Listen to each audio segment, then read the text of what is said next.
Hello and welcome to Crucible of Words for more dedicated legacy action. Today we have a really cool blue-white control deck.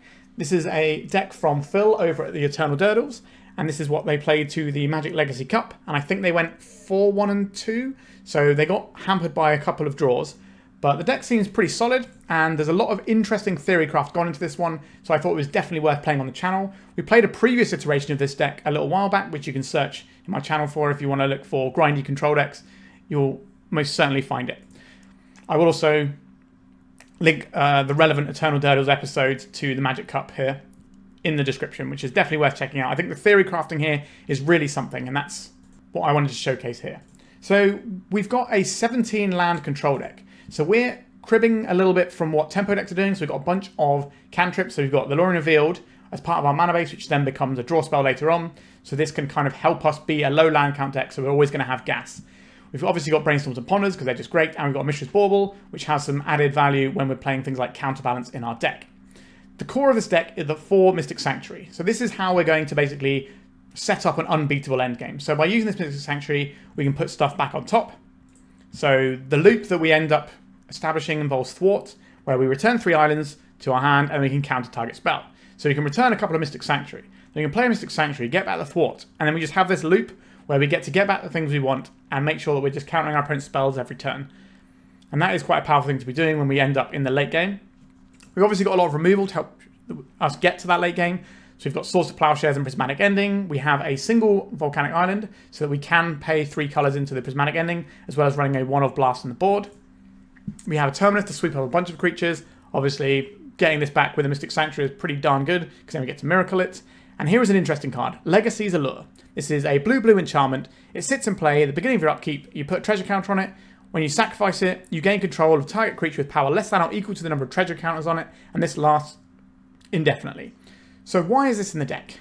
Now, Phil went over the theory behind this, and it's a very specific answer to a specific problem. So, what some decks can do to us here is they can sit behind Orcish Bowmaster's mana, and that just leaves us in a position where we can't get our cantrips going. We can't start churning through our deck and getting where we need to be because of the fear of this Bowmaster that can snowball the game out of control and ruin what we're trying to do. So what this does is it sits in play, it ticks up once, and then we can answer a Bowmaster at instant speed, effectively uncounterably because it's already in play, and it just answers that problem for us, as well as sometimes being just a win condition of taking our opponent's stuff. It's a blue card, so it pitches to ForceOfPhil, and it kind of just does everything we need to. He said he tested Vidalcan Shackles, but this ended up being better, so I'm excited to try this bit of tech. Not many people are innovating quite as much as Phil is within this space, so it's really interesting to see the theory, and hopefully we can bring that to battle and show why it works. We've got a bunch of counter magic here, so we've got Force of Wills and Counterbalance here. Counterbalance is a key part of how this deck works. We have things like Mystic Sanctuary, so we can put stuff on top with it. We have the Bauble, so we can check first, obviously, our cantrips to set the top of our deck to what it needs to be. We've already mentioned the Thwart. We've got a Counterspell and a Flusterstorm, so just a selection of different tools that we need for different things, so we can find the right tools at the right time and then reuse them when we need to in certain matchups where they're good. We've got some card advantage here in the form of Predict, which is obviously, again, great with Counterbalance because we get more looks at the top of our deck, so we know what we're going to be predicting away. We can also use all the tools that help set up the Counterbalance to set up the Predict as well. We have a Brainsurge here, which can then get us some card advantage while also setting up our Counterbalance and our Predicts. And we have this card, Witness the Future. So this is a 3-mana sorcery. Target player shuffles up to 4 target cards from their graveyard into their library. You look at the top 4 cards of your library, you put one of those cards into your hand, and the rest on the bottom of your library in any order. So this is like a bad impulse that shuffles 4 cards in. Now the reason we're running this is, yeah, sure, sometimes it might be useful graveyard hate, but that's not really what we're trying to do with it. What this is there for is the inevitability in the end game. So when we start setting up our loop, let's say our Thwart's already gone or something like this, this just gives us a way where we can just put all these cards back in our deck and just have the loop ready to go, and just gives us that inevitability. So, you know, maybe Secure the Waste gets like Thought Seized or whatever. We can then put it back in our deck and work towards it again. So this is just a little bit of extra way of giving us some inevitability. I know he was playing Conjurer's Bauble before. I think this card is just much better. It's blue, it pitches to Force of Will, and it lets you dig for an answer or something if you need to in a pinch. Secure the Waste is our win condition. You may have noticed we are very light on win conditions. We are a fully dedicated control deck, and we are trying to win with Secure the Waste. This is just X and a white, X/1/1 creatures. That's what we're doing. That's how we're going to win the game. And we can loot this with Mystic Sanctuary and all the stuff we mentioned before. There's one other card worth talking about here. Well, there's only one card left to talk about, really. And this is Fortune Teller's Talent. So this is, you may look at the top card of your library at any time. Okay, that's pretty useful when we have a counterbalance and a predict, so it's always going to be good for the predict to work, and then we're going to know if the counterbalance is going to flip so we don't have to reveal stuff. Then the next stage, we can pay 4 mana. As long as you've cast a spell this turn, you may play cards from the top of your library. So if we cast a cantrip, we can then cast another cantrip and kind of dig through. So this can end up being a reasonable sense of card advantage where it ends up being a bit like a Future Sight. And then we can pay 3 mana, and spells you cast from anywhere other than your hand cost 2 less to cast. So this can just make it slightly easier to rip through, make things like Lórien Revealed a little bit easier to cast, that sort of thing. This is certainly an interesting one. I'm not sure how this is going to pan out when we're not like a full combo deck or anything like that. But I'm curious to see how this one works. Phil didn't really talk about this card very much in the videos they've been putting out, so I'll be excited to see how it plays out for us today. And that is the deck. We've got ourselves a couple of basics. We have no Surveil land. We want our lands to come in untapped here. The only tap land we can afford here is Mystic Sanctuary, which is a core part of our engine. So quite a big deck tech for today, but we still got some more to look at. Our sideboard is very interesting here. Something I really like here is the 4 Wastelands. This is not a card that you want in that many matchups, right? You don't want this to be part of your mana base, but when you board this in as a spell in certain matchups, it's going to be pretty useful. So things like Nadu that has to get to 3 mana, it has to be 3 mana of specific colours. Or like Eldrazi decks and things like that, where you can just take out some annoying stuff, buy yourself a bit more time. So this feels like a really interesting card to have access to. Phil went into great detail about why this is a useful card, and I'm a big fan of this. I think in a video last week maybe, I recorded with some ninjas, and I mentioned that Wasteland as a sideboard card would have been good in that list. And again, sideboard Wasteland is something you don't see as much in Legacy as I think you necessarily should. We've got a little bit of Graveyard Hate and Surgical Extraction. Obviously, it's an instant, so we can rebuy it with things like Mystic Sanctuary. Hydroblast are red matchups. Hurkyl's Recall just to get a load of artifacts out of play when we can sort of assemble a lock and then get everything out of play, start countering stuff, and then if we need to reset again, we can just do that and eventually get there. With the Red Blast we mentioned earlier, it's just another flexible tool for certain matchups. We have 4 Consign to Memory because Summoning Microspawn is a horrible Magic the Gathering card that we don't really want any part of. This also can team up with the Hurkyl's Recall against like Carnforge decks. And then we have a couple of win conditions if we need them. Sometimes you just need to throw a win condition down and try and get there. Last time I played one of Phil's decks like this, we did go to time a fair bit, so we need to make sure that we're playing a bit faster, and sometimes these help you speed up out of the board, as well as just, you know, if your opponent knows it's just to secure the waste, you probably need to board in and Entreat the Angels and get a little bit more in terms of win conditions going. And that is about it for the deck tech. By all means, I highly recommend checking out the Eternal Durdles podcast. They do a lot of really good theory crafting episodes about this deck, and the work Phil has been putting into this is really interesting, and I'm glad I get to showcase it for you lovely people today. So please remember to like and subscribe, and with that enormous deck tech over and done with, it's time to jam some miracles. Our opening hand has 1 enters the battlefield tap land. I don't think I can keep this one. This hand is fine.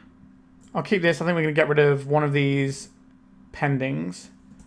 So very much our strategy in almost every game is going to be stop our opponent from doing what they want to do, and eventually we will win if that happens. So this hand does have a lot of answers, and hopefully we can leverage them. Soporific Springs. This doesn't mean our opponent's up to no good, but it might mean they're up to no good. Alright, a Predict is nice to have access to. We can start getting some card advantage at some point if we can work out what the top card of our deck is. Not having a Surveil land means that it's a little bit trickier in a situation like this to get the Predict going. Right, there's the Saga. That's certainly one of the things that a Wasteland is very much intended for in the sideboard. I'm going to try my best to play quickly today. Okay, a Lion's Eye Diamond. I don't think I want to counterspell that, because if they pitch their hand to do something, we can force it, and if they don't, then we can Prismatic Ending this Lion's Eye Diamond. So we've kind of got them coming and going a little bit here. Like I said, we don't have any Surveil lands here, so there's no point cracking this. Witness the Future, not really the one we wanted right now. I'm going to crack this, get a white source. I don't think we have to worry about our opponent attacking our basics here. So I think we're going to get a Tundra, because we need to have a critical massive islands to get our Mystic Sanctuary to work. So I'm going to get a Tundra here. And we're going to go Prismatic Ending on this Lion's Eye Diamond. Just take that out. A Force of Will from our opponent. Do I want to Force of Will this Lion's Eye Diamond, or do I want to try and Force of Will the thing that comes out of it? Interesting choice there. What do they pitch? Another Force. Okay, I think we're going to let this go and allow them to have the Lion's Eye Diamond mana with the intention of Force of Willing what comes out of it. I'm suspecting something along the lines of Echo of Eons. But this is going to be an all in play when they do it, and we're hoping we can just sort of put that to bed. Okay, a Lotus Petal. What is the payoff here? Okay, so they have the Echo of Eons. So now I can get rid of this, and we're going to pitch. I think it's the Witness the Future here. So we're looking at a sort of mono blue Carnforge / Jewel combo maybe. But this is a Saga. They probably crack the Petal just to get something going here. But the discipline of holding that Force of Will is paying out for us here. What have you got for us, deck? Wouldn't mind a cantrip. If we can cantrip into another land, we at least have a Thwart if we need one, if our opponent has one of their big payoffs. We do have to worry about these Urza Saga constructs. But this is going to be a good matchup for something like... Alright, we found a Ponder. Good. I was going to say, it's going to be a good matchup for something along the lines of the Hurkyl's Recall. I'm going to crack this before I ponder, because I want to keep the cards on the top, whereas if we ponder and we need to get a mana source, then we have to crack this. We don't know what's on top of our library anymore. Predict becomes less useful. So I think it's better to crack the Strand here first. So I think we're just going to get ourselves another Tundra and crack in with a ponder here. So we can set up the Predict so we can reload soon. I wouldn't mind having a land here. Ideally one that we don't have to crack a fetch to find. So just a Tundra straight up would be useful. If they make a 1 token here, they don't get another. Okay, so this is fine. Do I want this Plains? We probably don't want the Plains. So if we go Brainstorm on top, then the Plains, then the Island, and we can Predict and get rid of the Plains. And we also have the ability to thwart if they find something good. They didn't make a construct last turn. So their Lotus Petal obviously means more to them and not going for some sort of beatdown plan. Alright, what do we got here? A Hull Breacher. I'm going to respond to this Hull Breacher. I'm going to target myself here. I'm going to name that Plains. I think we are in a good amount of control of this game. We're not going to counterspell this because we're just going to plow it on our turn. Our opponent doesn't have any cards in hand, so we're fine here. Okay, the Legacy's Allure is actually a lot scarier for our opponent. So we can take a few hits from this, to be honest, and just play the Legacy's Allure, wait for it to tick up, steal their Hull Breacher, use our Life Total as a resource, and we still got this plow up if we need it. Because if we get this, it's going to shut down our opponent's ability to do an awful lot of stuff. So we can now also start doing Mystic Sanctuary stuff, so we are just very much in control, I would say. We're going to take a little bit more damage than I would necessarily like from this. Maybe we need to plow it, but our opponent's not going to have many ways of pressuring our Life Total outside of Urza Saga. If they dropped on Urza Saga here, maybe we do things differently. I'll just take this. I want to get Mystic Sanctuary. I think I do. Let's just go Mystic Sanctuary. Put back a Force of Will here. So we can put a counter on this. And then we're just kind of sitting pretty here. We just wait till this ticks up to 3. So we're going to be at 7 by the time we can steal their Hull Breacher. But that's going to shut off a bunch of stuff. Now they have the Saga. Am I supposed to do things differently? The Saga is obviously a bit of an issue for us. I think we're going to stay the course and get this, because this also gives us a threat that pressures the Khan in a couple of turns' time, if they find one. So say yes to this. And we can just sort of plow and deal with their stuff as and when. I will play this land out, even though we have a Brainstorm, because this gives us hardcast Force of Will. So next turn we get to steal the Hull Breacher. They know we're sat on Force of Will here. We're also sat on hardcast Thwart if we want it. They're going to be making some tokens here. Why do they shock this in? I guess they're 3 life. They consider the 3 life a better cost to pay than losing a counter from this, which makes sense. Right, so now we get the Legacy's Allure ticking up. So this is power less than or equal to. Okay, so I would like to gain control of this Hull Breacher, please. And we can Brainstorm here. Right, so we've got a bunch of answers ready. We can just put these 2 on top and immediately draw them next turn anyway. Let's look what our opponent's drawing next turn. Seagate Restoration. That's fine by me. I'm just going to take all these cards now, just in case something weird happens. But we can plow this.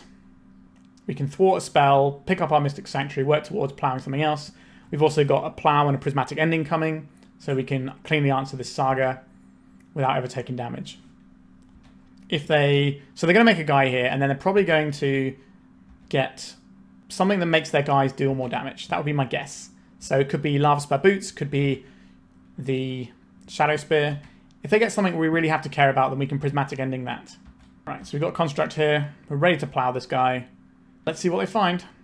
A Pithing Needle. I don't care about that. What are they going to name? Legacy's Allure. Yeah. That's what we want to see. So they're going to attack with this. Our opponent is gaining more life than we necessarily would like them to. But that's okay. we could have hit that earlier when it was smaller, but I wanted to see what they were getting off of this first. Okay, so we can Prismatic Ending this, deploy the Counterbalance. Shields are very much up here, and then we can start crashing for damage. Pop out our graveyard because it's an important zone for us in terms of what we do with our Mystic Sanctuaries, but I think we are in a very commanding position now. Alright, our opponent sees the writing on the wall and has scooped it up. Let's go to the sideboard. Okay, so Wastelands for Urza Saga, I think we need those. They've got a bunch of colourless stuff, so we want to deal with those. Red Blast seems good against their blue deck. Hurkyl's Recall also seems good. That is 10 cards. Our opponent is not going to be messing with our mana here. That's not really what their deck does. So we can take out this Plains, and we can take out this... Do we need to take out an island? I think we can take out an island here, right? That still leaves us with 15 coloured sources. I think that's what Phil was saying that he was doing before. I love the Prismatic Endings here. They seem really good. I don't think we need the Witness the Future. I don't think we need that level of inevitability in this matchup. The Fortune Teller's Talent is probably a touch slow here, and we're just getting a bunch of good tools. So we don't need the good sort of, you know, all-rounder Game 1 cards. We obviously not taking out any Lórien Revealed because that's part of our mana base and what we've done here. That means we're bringing the Wasteland so we can cast the Lórien Revealeds. Do I want Mishra's Bauble against our opponent's Karn deck? Probably not. That can be a negative draw later on. Brainsurge is an interesting one. Do we think our opponent has things like Chalice? If we think they have things like Chalice, we could trim back on some of the 1-drops. But we have lots of answers for Chalice in the Prismatic Ending. Do we actually need the Terminus to deal with their guys, or can we rely on this one-off Hurkyl's Recall? I do like having access to multiple ways of killing their stuff, like their whole board. I think Counterbalance, what are we scared of from their deck? 3-drops and 4-drops. We don't have 3-drops really in our deck, we've just got the Brainsurge. 4-drops are things like Karn, so maybe the Counterbalance goes here. And that leaves us only needing one more cut. So what do we cut from this selection of things? How useful is Flusterstorm? It's reasonable. It doesn't counter some of their big stuff, but it does counter like echoes and stuff like that. So I think we probably want to keep that. That means we're probably getting rid of something like a Predict, I think. Or we could get rid of a Ponder and hedge against potential Hull Breacher and Chalice. Do I want one of Entreat the Angels here? Just so we can close the door when the time comes. I don't know, I don't think so. I think lots and lots of 1/1s is going to be enough to win this game. So what does this hand do? We can answer a Hull Breacher, that's a nice place to be. We can Force of Will something spooky, we can bounce everything away. I will keep this one. Like, every hand we have is basically just going to be a bunch of answers. This is an annoying one. But we do get to bounce all of their stuff. So this is going to be a little bit like a dress down when the time comes. But we do have to get through potential counter magic that our opponent has access to. I believe we are looking at probably turn 1 Mystic Sanctuary. It does leave us a little bit cold though. If our opponent has something that gives them 2 mana on the next turn, they play the Hull Breacher and then just go LED Echo. So maybe we have to play out the Flooded Strand, just play it cautiously. I can see that. We'll see what we draw and see if it makes any difference to what we're planning to do. Because we might just keep drawing lands and we can just hold this and then it just becomes a rebuy of something good later on. Okay, I will play out this Flooded Strand. I don't really want to pitch this Hurkyl's Recall. I don't mind pitching the Thwart, but it could be Force of Will, pitch Force of Will. Might be what we're up to here. Our clocks are relatively similar time-wise. I want to try my best to make sure I can play in a timely fashion in this league. Because last time I played this deck, I did go to time and lose a round because I took too long. Right, so it's ticking up. I have to imagine they've got something like an Ancient Tomb to pair with this so they can start cranking out constructs. No. Okay, so they're just going to be racing towards the Lion's Eye Diamond, I suspect. Would love to find another blue card. That would be a good use of our turn there. Just draw a blue card and pass. A Mystic Sanctuary. I like the... sorry, not the Mystic Sanctuary. The Lórien Revealed here. I like this quite a lot here. So you're going to get Tundra. Recycle this. Going to get another Tundra. Deploy the Tundra. And then we've got Source to Plowshares for a Hull Breacher. And then we've got Force of Will as well. So there is an argument to just to keep this in as a blue card. But I think making more land drops here makes more sense to me. And I don't want to have to spend the Mystic Sanctuary to do that. Alright, another Urza Saga. Not ideal. A Narset's Parter of Veils. I do not like this one very much. We'll do this pitching Thwart.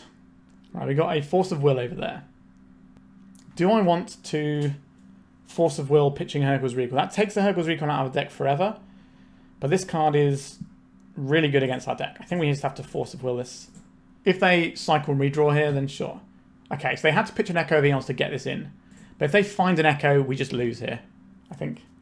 Now, our opponent's deck is very poor at closing the game, as a general rule. Days Undoing. Okay, that's a problem for next turn, I guess. I do not believe we are in command of this game. I'll play this Tundra. So this Days Undoing is just going to absolutely wreck our day.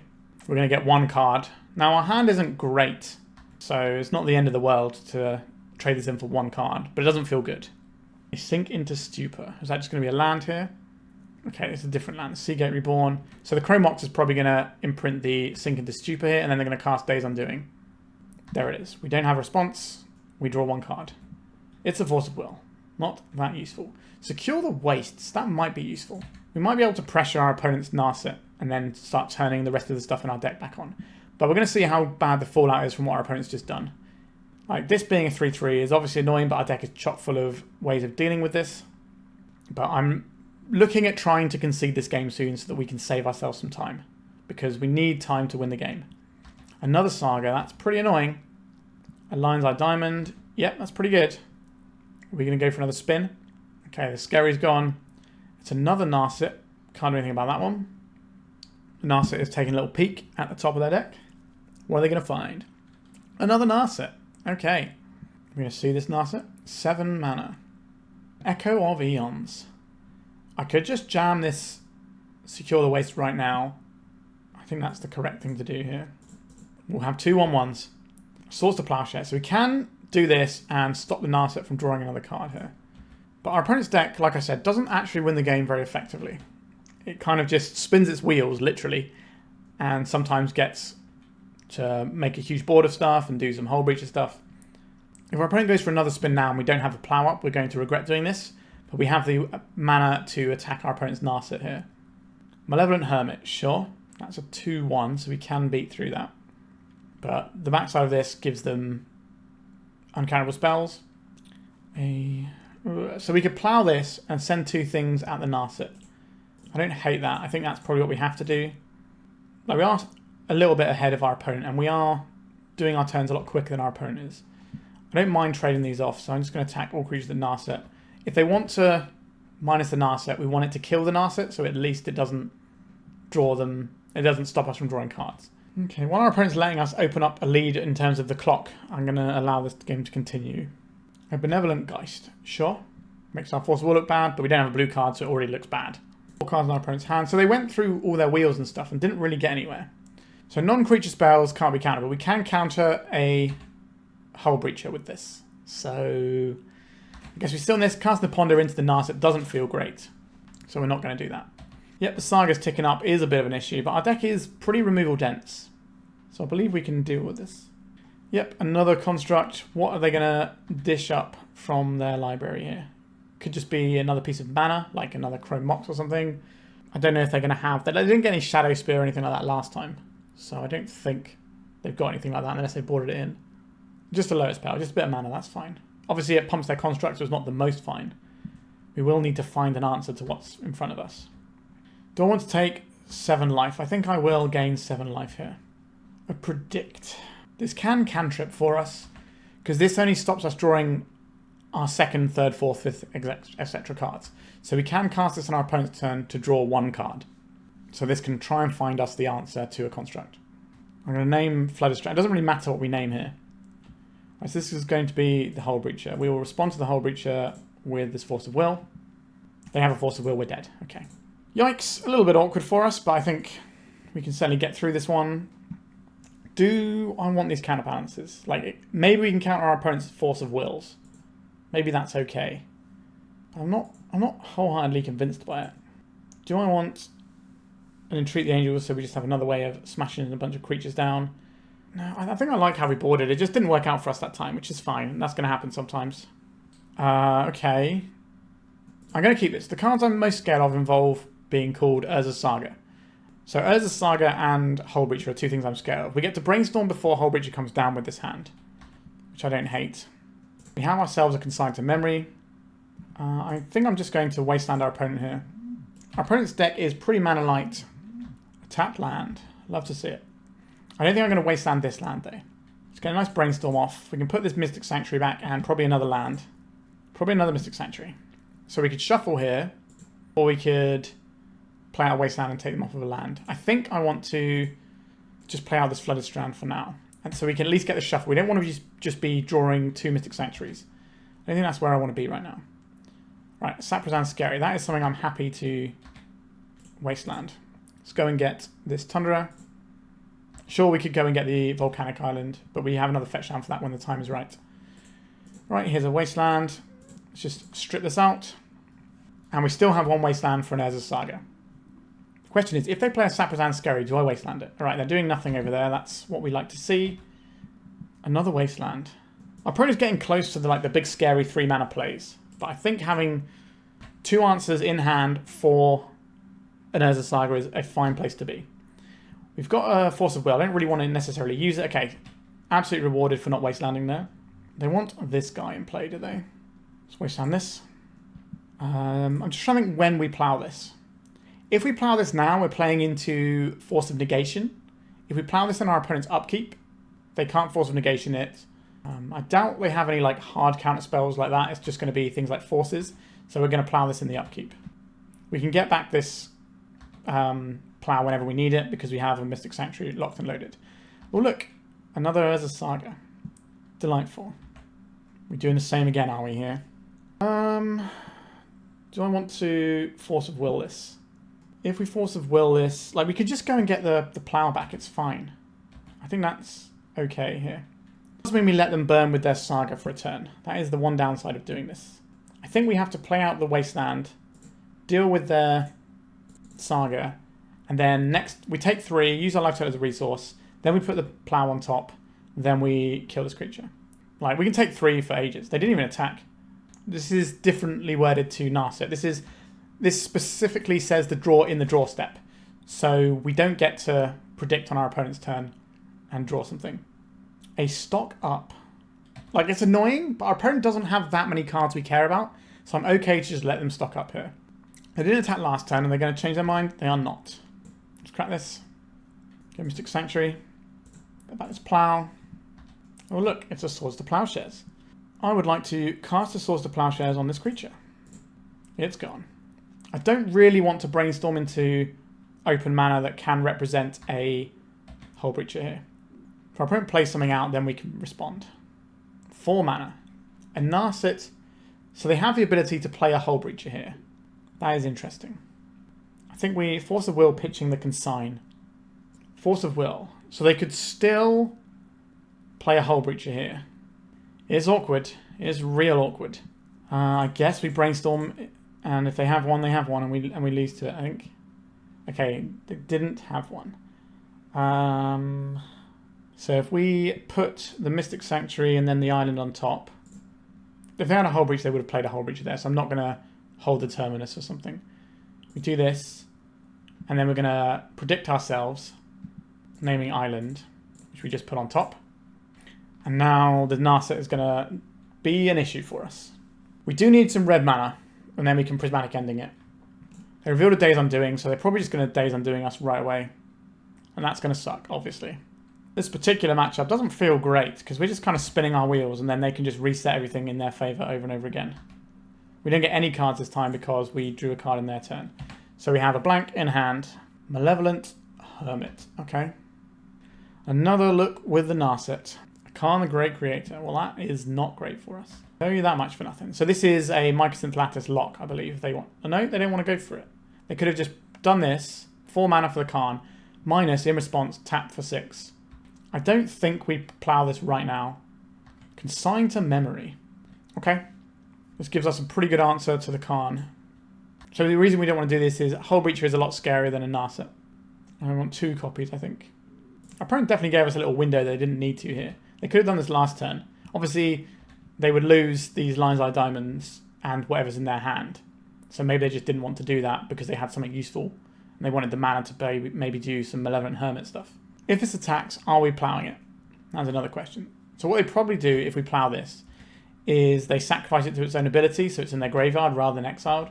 So I don't think we're going to do this. 2 life is not the most. A red Elemental Blast. Well, if we had red mana, that'd be pretty good. Maybe should have fetched a Volcanic earlier. We had the choice. I think that was an error on our part there. But again, our opponent's not doing anything. They're just attacking us with this like mediocre guy. We can afford to take a little bit of damage, so our opponent either wins the game or they don't, right? They're not like doing incremental pressure and trying to finish stuff with bolts or any of that nonsense. Okay, now I feel that we're looking towards trying to plow one of these. So we can pay 3 if they want to sack it, but they'll just sack it to itself, yeah. So we'll say no to this because it's already gone. Come on, deck, help us out. A Brainstorm with a Nasa in play. Not the best. Our deck is not great against the old Nasa, is it? Now, if we had the ability to cast this red elemental blast, then things would be obviously quite different. But our opponent has a bunch of cards in their hand, so the chance that they have some interaction is pretty high. Khan the Great Creator. So they should just be able to lattice lock us, and that's the end of that. They're not activating in response with these lines of diamonds. Interesting. Are they just going to slow roll it because they have some counter magic in hand? They just got the coating. That's obviously terrible news for us. So the predict can draw us a card on our opponent's turn. So we have one card draw available. Now I've already seen what our opponent does in situations like this, and it's not great for us because they have all these cards. They also have the Malevolent Hermits here. If we cast a predict and they target with a Hermit, then that's just lights out. It doesn't actually matter what we name here because we can only draw one card anyway. We drew a Tundra. Okay, so our opponent should be able to win this game pretty easily now. They have an uncounterable Micro Lattice if they want it. Alright, that is the end of that game. Yeah, that felt a bit tough. Like, our opponent has a bunch of payoffs that absolutely warp the game that we really struggle to beat. Like, we can't deal with this once it's in play. This once it's in play is really annoying for us. It means it's very difficult for us to find the answers to deal with it. And we're pretty good at stopping them getting stuff in play, but if anything slips through the cracks, we kind of just fold. And that's what happened there, because we don't have any way of pressuring Planeswalkers, because we are like a full-blown control deck.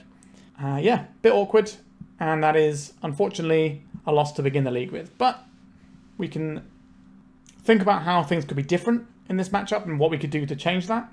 Even go to some older technology like Council's Judgment just to, you know, get something like this gone. Because how would we realistically answer a Khan once it's resolved? That's a real tough ask. So maybe Council's Judgment is something we could look to. Again, it's like not a great card because it's 3 mana. But if you need to solve specific problems, then you need to look for specific technology. All right, let's go to round 2. All right, our opener seems pretty playable here. We can ponder and do some stuff that way. I will keep this. So I think we want to start off with a basic island here. We'll find some white mana for the swords at some point. Or will we, I suppose. So what are we doing with... It's like, obviously we want the island to play the counterbalance.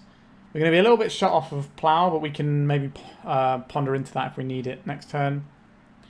Right, I'm going to get this Bauble now, so that we at least have the ability to draw a card before anything like a Bowmasters can come down.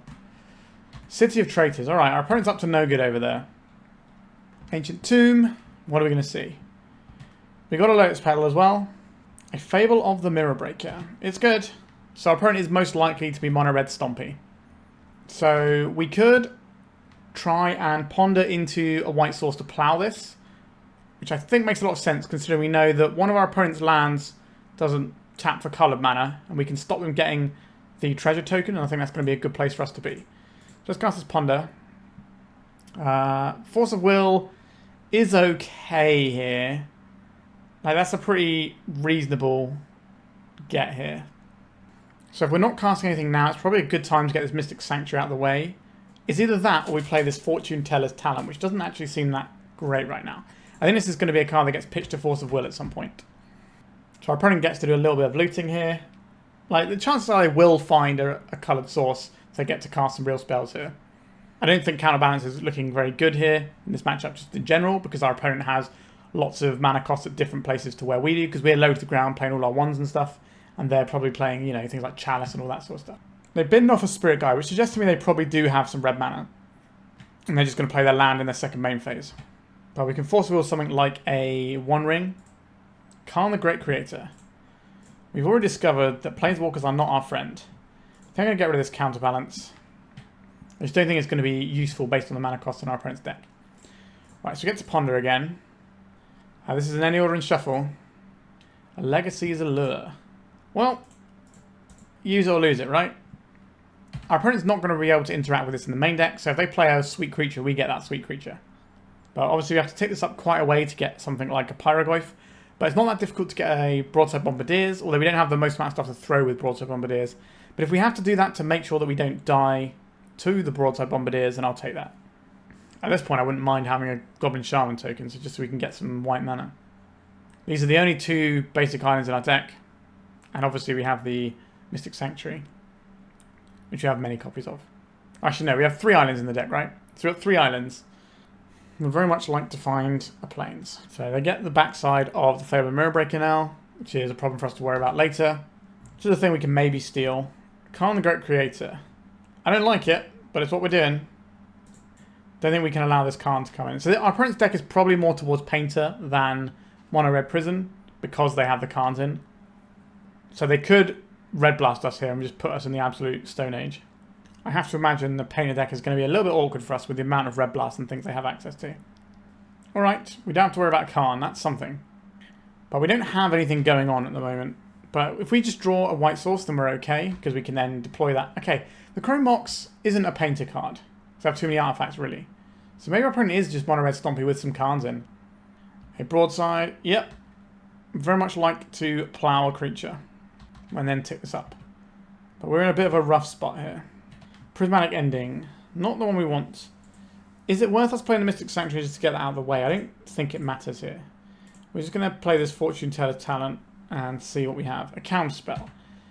So how much damage are we taking next time? We have 2 copies of these. We get tapped for 4, 5, 6. They throw this and the Broadside, and that's 10. So yeah, we're just dead here. I believe our opponent can work that one out. Not hitting any white mana there was definitely an issue for us. So what looks good in this matchup? Probably the Hydroblast. That seems pretty reasonable. And they showed us a load of Khans, so I think we want some number of Consign. I'm not sure if we want the full 4 though. I don't think that we're going to have the time to do Witness the Future type stuff. And I think the Fortune Telling talent is a little bit slow here. That gets us a Hydroblast and a Consign. There is an argument for bringing in the Monastery Mentor in a matchup like this, just because it's like a nice way of taking over the board. But there is also the chance that our opponent just blows it up with some red removal and then we feel kind of bad. So maybe I don't like that. Flusterstorm would be upgraded with a Consign, I believe. Seen a bunch of Khans. Are we supposed to go down on the baubles in that case? Okay, I think I'll have 3 Consigned. I think 4 might be too many when our opponent's got a load of red spells that they can win the game with. But just having a few of them kicking around is fine. Do I like the Counterbalance very much? Like, it's fine. It's not great. It's playable. I don't think I want to Hurkyl's Recall my opponent. I thought they were paintable. As soon as we saw the Chrome Mox, that is not a card that you would see in painted decks. Could be wrong, but I don't think it is. So I think we're just going to submit like this with a decent selection of tools. Yeah, we can keep this. I don't really want to ponder on turn 1, do I? Do I want to hold up the Consign in case they have... I guess we don't really care about the Chalice because we have the Prismatic Ending here. How do I feel about my opponent playing a turn 1 Blood Moon? Not great, but our hand doesn't interact with that, so we can ponder looking for the answer to the Blood Moon, like the Hydroblast or a Force of Will. So I think this is a basic island time. Let's ponder down. I don't like the selection of cards. Like, the Brainsurge is fine, but I think this is an any or in shuffle. I would quite like something like a Force here just to chill back on. Ponder's fine. What's the damage is 10. Maybe they are painted then. They're showing us there's a Saga. Chrome Mox in a painted deck. So weird though. Okay, this doesn't impact our deck. So I would like the Wastelands now. We're not worried about Blood Moon anymore if they're playing Sagas. Source of Plowshares always welcome. So we can just hold up Plow and Ponder. Hold up Plow and Consign here. But I suspect our opponent's just going to make some Saga constructs here. So I think I just want to get this Legacy's Allure down and ticking up, because the quicker this ticks up, the better. Because obviously we're not able to get a bunch of our opponent's stuff straight away with it. We need to get some counters on it. So I think the time delay on this Legacy's Allure means we want to get it down first. Yes, that leaves us a touch shields down. But like I said, they're just playing an Urza Saga game here. Lórien Revealed. I think I'm okay pondering here. Mishra's Bauble, Island, Predict. So if we put the Predict in our hands, we can predict something off the top. But I'd rather have this Island Or this Bauble. The Bauble is a redraw.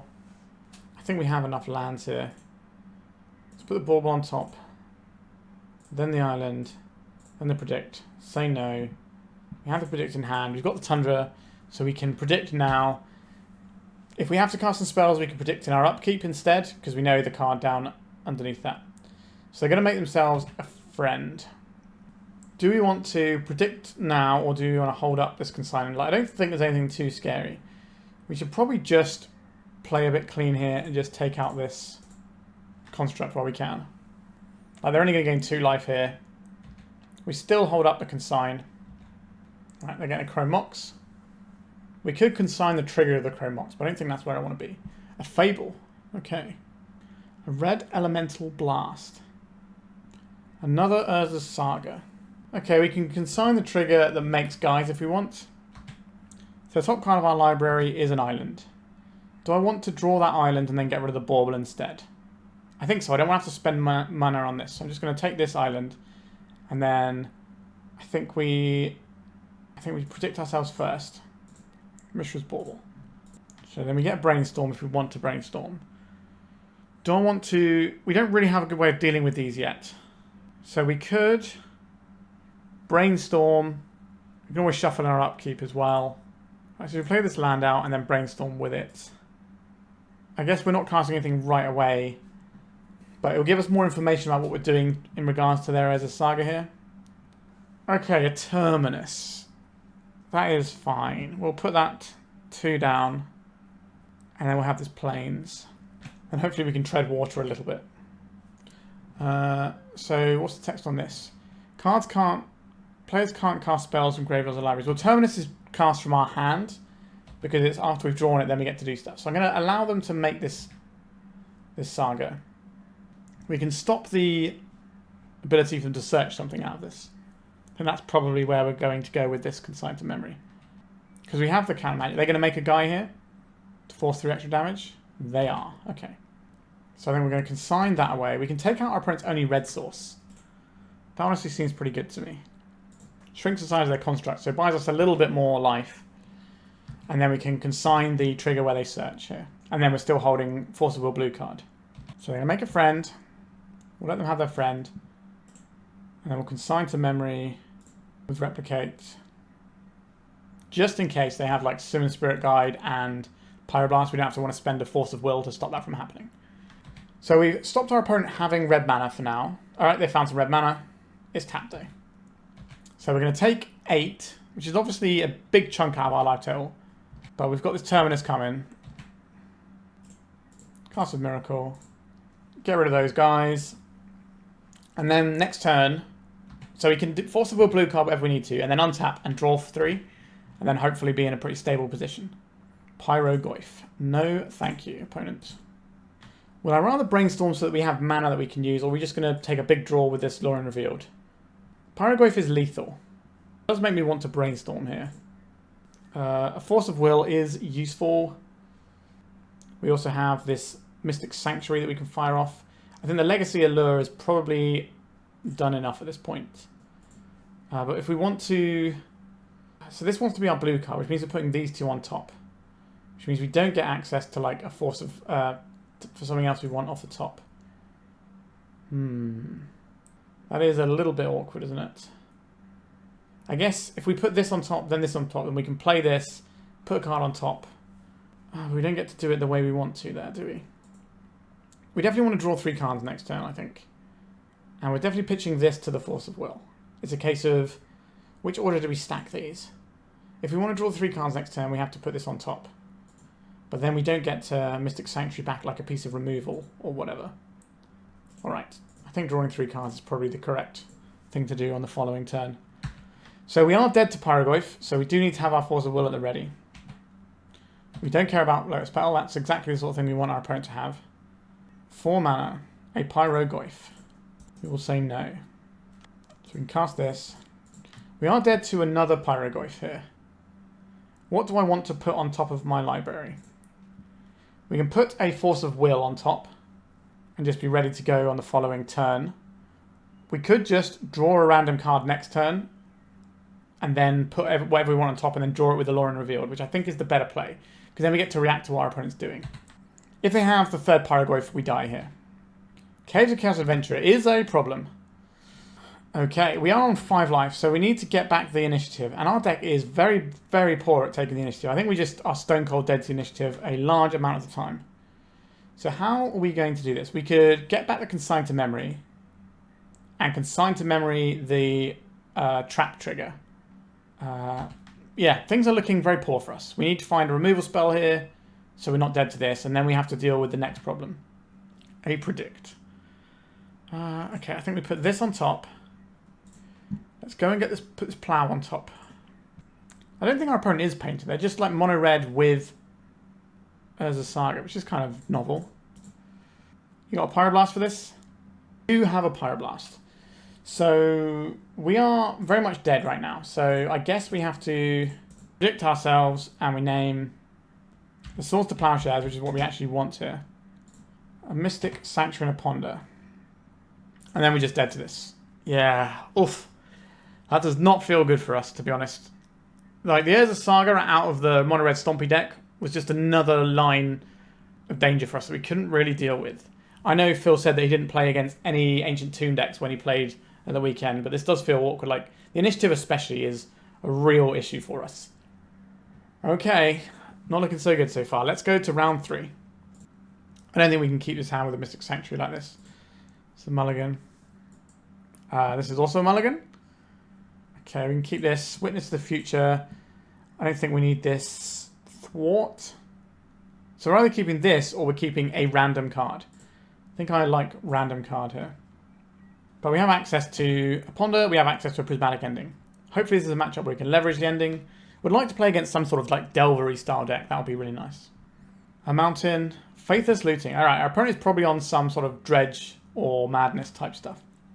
Okay, it is Dredge. How do we interact with this? Not at all is the answer. So our mana doesn't really matter here. So we can just get whatever colours we want. Right, let's go for this Ponder. These cards are not what we need right now. Counterspell, that's not really going to cut it either. So we have these Mishra's Baubles. We can try and spike a ForceOfPhil so we can stop this Faithless Looting from happening. Or we could just save some cards and just have some more cards after our opponent has a turn with this Cabal Therapy.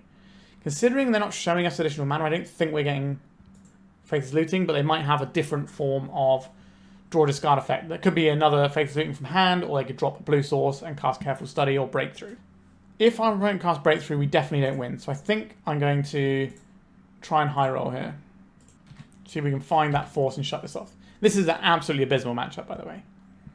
We are not having a lot of luck today. We want to be playing against like some of the Dimir Tempo and all that sort of stuff. Rug Delver, Blue-Black Reanimator.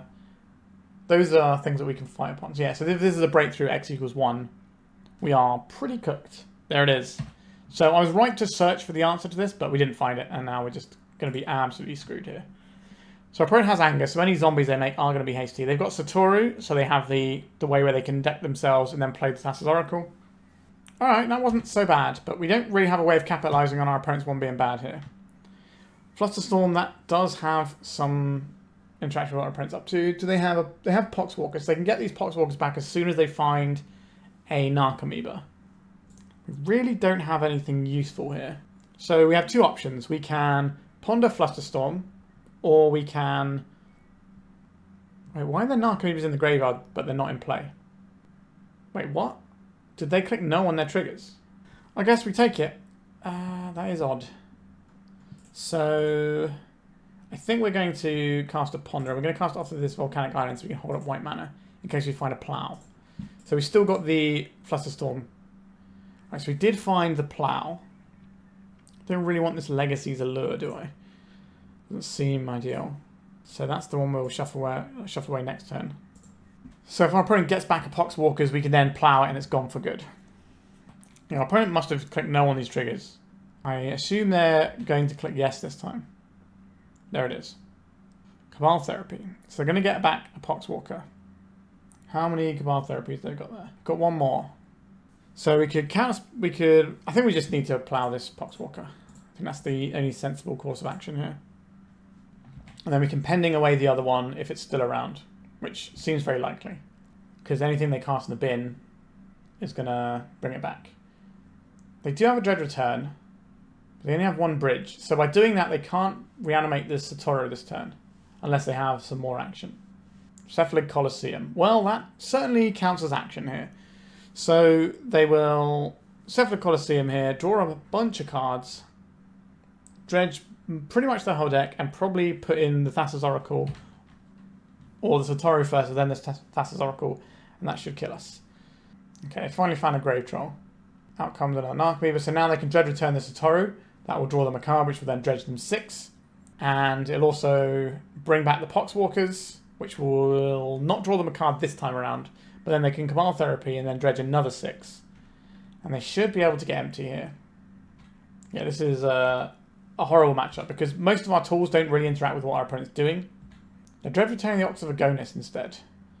They reckon that just 3 dredges is going to be enough. I guess 18, they've got 19 cards, so that does work.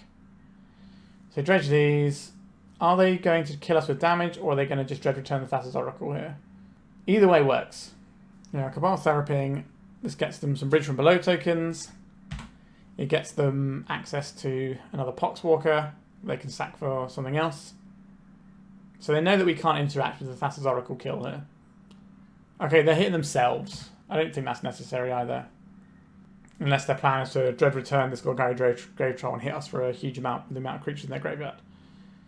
Well, they're going back the Oracle, and this is just going to put an I win the game trigger on the stack, so we can just scoot this one up. Alright. Bit of a nightmare. How are we supposed to beat this? Well, we don't have our own creatures to put in the graveyard, so that sucks. We have one piece of graveyard hate, which is not the amount I would like to have.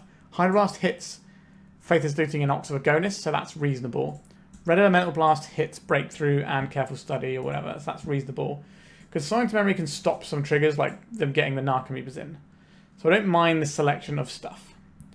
Legacy's Allure probably isn't where we want to be. Counterbalance sometimes does stuff. I think Counterspell is too slow. I think Thwart is too slow. This is technically Graveyard Hate, so I guess we keep that in. Flusterstorm is fine. Fortune Teller's Talent is fine to keep what we're doing here. Secure the Wastes is a win condition. We could play something like Entreat the Angels, but our opponent's going to win by some margin, I think, here.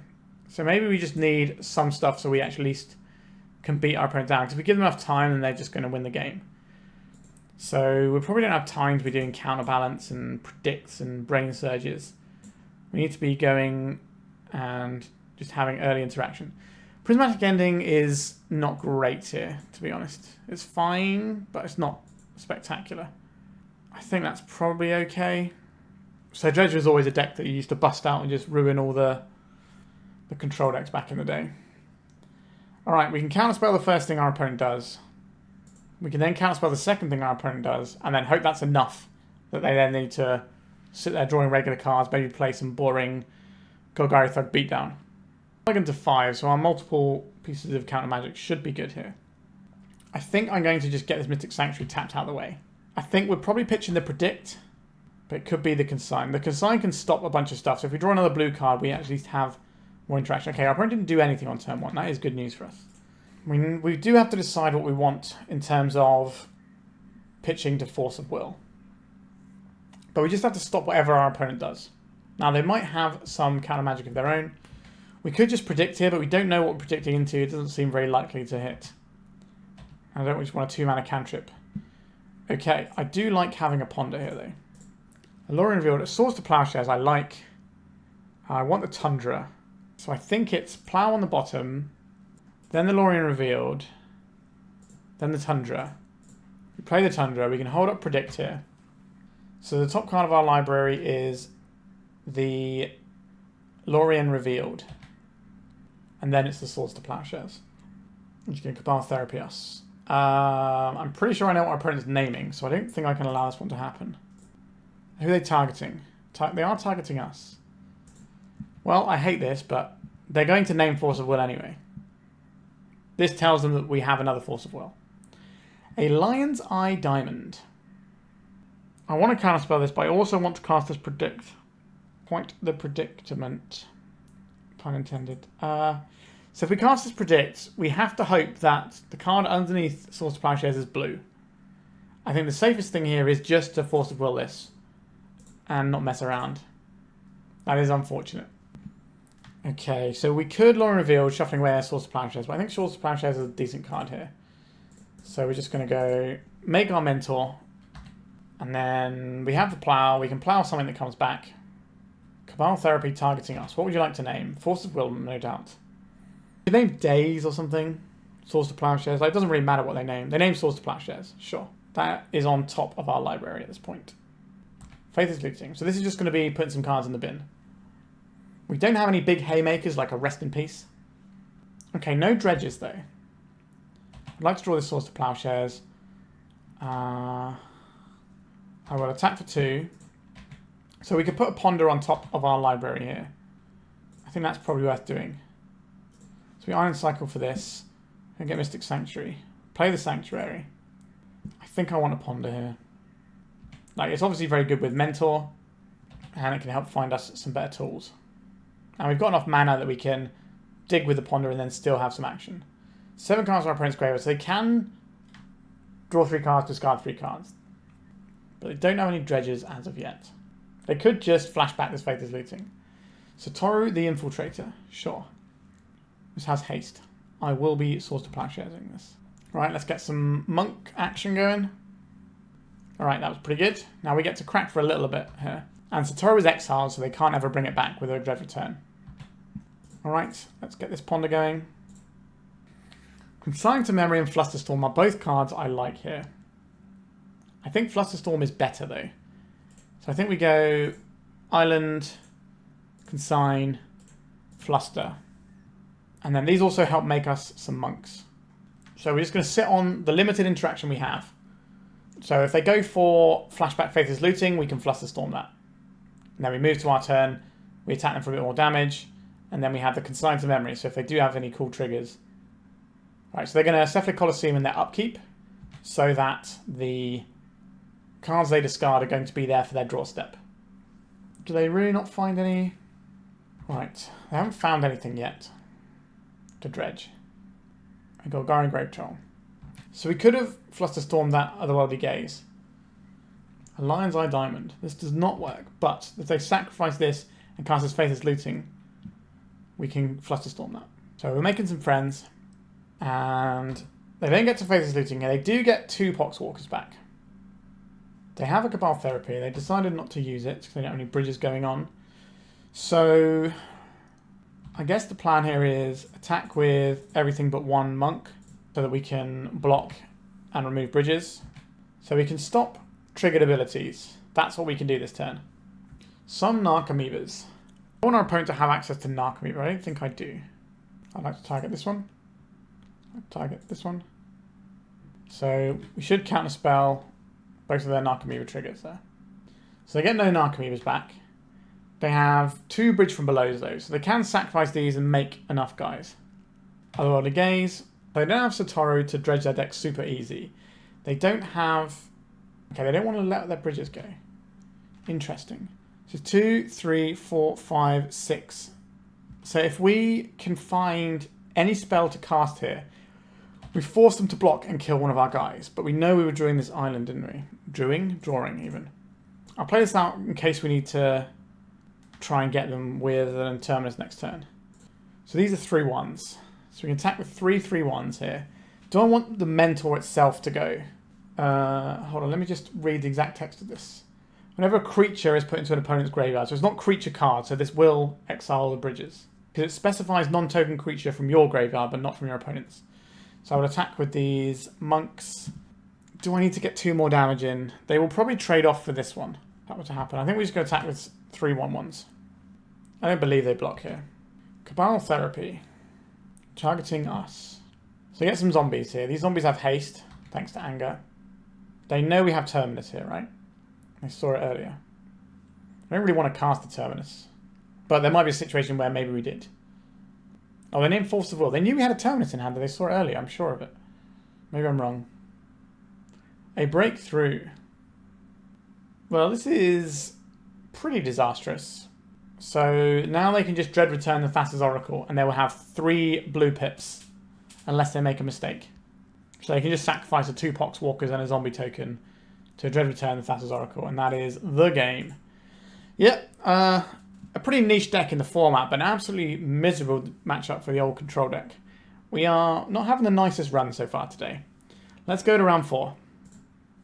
Okay, I think this is reasonable enough. We can keep this one. Maybe we'll find a matchup where we don't have to immediately force a will something on turn 1 or die. That would be nice. Gemstones Caverns. Okay, maybe our opponent... They could just be like mono-red. That is a possibility. Am I holding up Source of Plowshares, or am I casting this Ponder? I guess we can look at the top card of their library and see if we can work out what they are. A Blood Moon. Okay, so we don't get to interact with that very well. So we are going to Ponder here. Do I think they can cast a turn 1 Blood Moon? If so, we have to shuffle this. But if they can't cast it on turn 1, then we at least get to do something with this. I think we have to shuffle and try and hit something that actually works for us. Alright, maybe we can spike a nice little Force of Will here. Oh, look at that, we did. Alright, we're in. We get to continue playing this game for a little bit longer, which is a weird thing to say on turn 1, but there we are. City of Traitors. Chalice of the Void. That is fine. We already have 2 answers for that in hand. That is not our fight. We're going to be playing out this Mystic Sanctuary. We are indeed. This is the reason why we don't have Meticulous Archive. We already have 4 Enters the Battlefield tap lands in our deck. A Blood Moon. We cannot beat this right now. So we say goodbye to the Blood Moon. If they have an additional Blood Moon, then we can just pick it up and go home. Yikes. Okay, so I think we're going to get rid of this. Unlocks our plows. But if our opponent plays a Blood Moon, we're in trouble. A Chrome Mox. This doesn't strike me as something you do when you're about to play a Blood Moon. Unless they want to play around days, I suppose. 4 mana, just a Pyroglyph. Okay. Phew. That is good. If we find a white source, we can take them off of red mana and kill their guy. Actually, we can't take them off red mana because this is red mana. Okay, we have many, many plows. So as long as they just keep playing creatures, we'll be okay. I guess it depends on what those creatures are. If they play like a Sundering Eruption, we get a basic land though, right? That sounds pretty good to me. I'll take this Plains. Boom. Big fan of that Sundering Eruption, as it turns out. We just need to find a blue source now. Right, 1 card in our opponent's hand. If it was a creature, we're good. Oh, look at that, and the island. Okay. We've found some sort of stability. I don't think we need to Prismatic Ending away this Chromox. We want to save it in case our opponent has something like a Blood Moon that we can strip away if we want to, or we can strip away a Chalice. 5 mana, a Fury, sure. Right, we're just going to snap this off now. Mystic Sanctuary. This will come in tapped, so I don't think there's any reason to play this out right now. We're not exactly dripping with 4 drops in our deck. Now maybe we draw a Thwart and we don't get to, well, we don't get to hard cast it, but we can still cast it. Favor of the Mirror Breaker is strong here though. So we probably have to pending this Shaman token. Okay, I think I will pending this guy now. At some point we'll find some card advantage and have a great time. I pitched a bunch of stuff here. Pyrogoyf, we have that covered. Obviously we're taking incidental chip damage every time they do this. And there comes a point where plows won't be enough. A Lórien Revealed. Intriguing. We're going to plow this. We just plow this now. Do we need to Lórien... We could Lórien Revealed right now. Get something like a Tundra. Play the Tundra. Then we have access to Mystic Sanctuary the turn after. Or we can play out this Mystic Sanctuary. And if we draw a land, we get to draw 3 cards. Which I like the sound of. We have an answer to their Fable. Our opponent's got a lot of life for us to work through. A Trinit Sphere. That is fine. A Legacy's Allure. Do I like this more than a Source of Plowshares on this guy? If our opponent has a... If our opponent draws... We have what? 1, 2, 3, 4, 5 mana. If they draw Pyrogoyf, we die. If we don't kill this. The only thing we can kill this with is a plow. I think that means we're just holding up the plow. Maybe our opponent will brick one time. And then we can draw a land, draw some cards. And get in a better position. A Broadside Bombardiers. That's so annoying. What we have to do here is wait for our opponent to copy this. If they don't copy it, then what are we doing? Right, they're just attacking with it. Oh, this is such a pain, isn't it? We don't really have a good shout here. We then have to plow this on our turn, but then that's so mana inefficient. So we can plow this and take 5. And then we're dead to this. Oh wow, why are they doing that? Okay, that has massively helped us out there. Thank you, opponent. I needed you to do that. Don't know why they're doing it then and not in, like, our turn. Okay. So they're throwing a Chrome Mox at us for 2. But we're still under the gun from this Reflection of Kiki-Jiki here. A Tundra. I think the only good course of action here is to draw a bunch of cards and then hope that that our opponent doesn't kill us with something next turn. Like, they're drawing off the top of their deck. Okay, we have a Force of Will we don't get to use. We have a Ponder that might be the only spell we cast if we try and cast it. Alright, we're just taking 2. Alright, that's okay. Secure the Wastes. Yeah, this is actually pretty good. You can also hold up for a Force of Will. If they just attack with this Reflection, we make a bunch of guys and block. If they have another Pyroglyph, we die, and that's fine. It is what it is at that point. I'm going to block with everything just in case they have something random that we need to be aware of.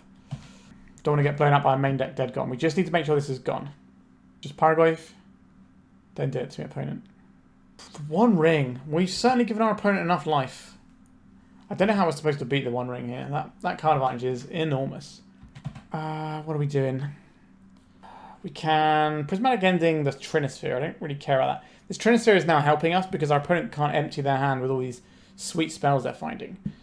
So what we can do is we can just hold up this Force of Will. But every turn, like, we can go and get back the Force of Will, but then what? I don't really want to pitch any cards to Force of Will if I can avoid it. I would love to Ponder here. I would absolutely love to. I think we're on Force of Will, what our opponent's doing. Put Secure the Waste on top. Try and have some more creatures. Don't let our opponent draw a Pyroglyph. It's rough. It's real rough. But our opponent gets 1 spell a turn. If we had more pressure in play, then we could maybe wiggle our way through this one. No point attacking because they have 1 ring protection. I assume they're going to draw in our end step here. Yep, there it goes. So if they play 1 spell a turn, we're okay. Until we're not, basically. A Fury. How bad is that for us? We can let it take our creatures. Then we can go get back a Plow. But then that takes us most of our turn. I think we are supposed to counterspell this. As awkward as this is going to end up being for us.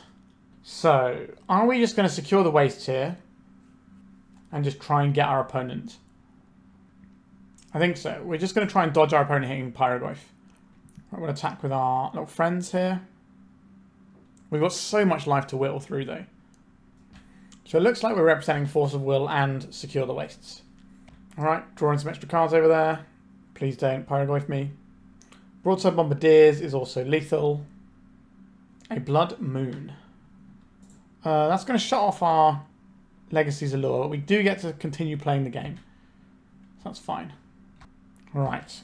We've got a clock.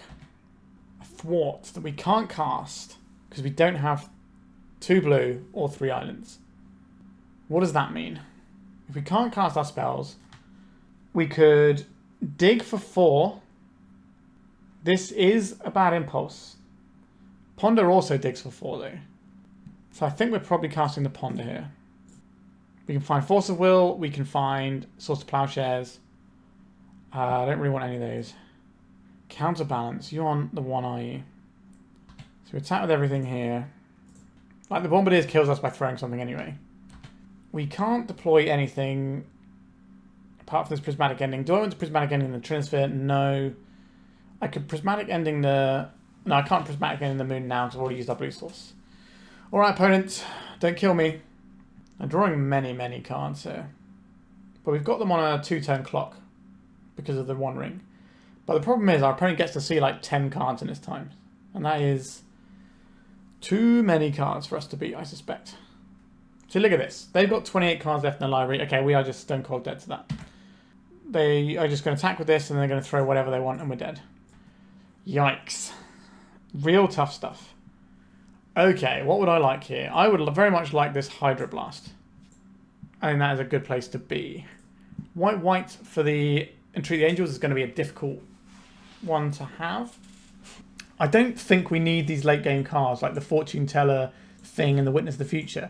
I feel that this is maybe something we should have in a sideboard for when we need to go longer, rather than just having it as a main deck. We need to outlast everything to the nth degree.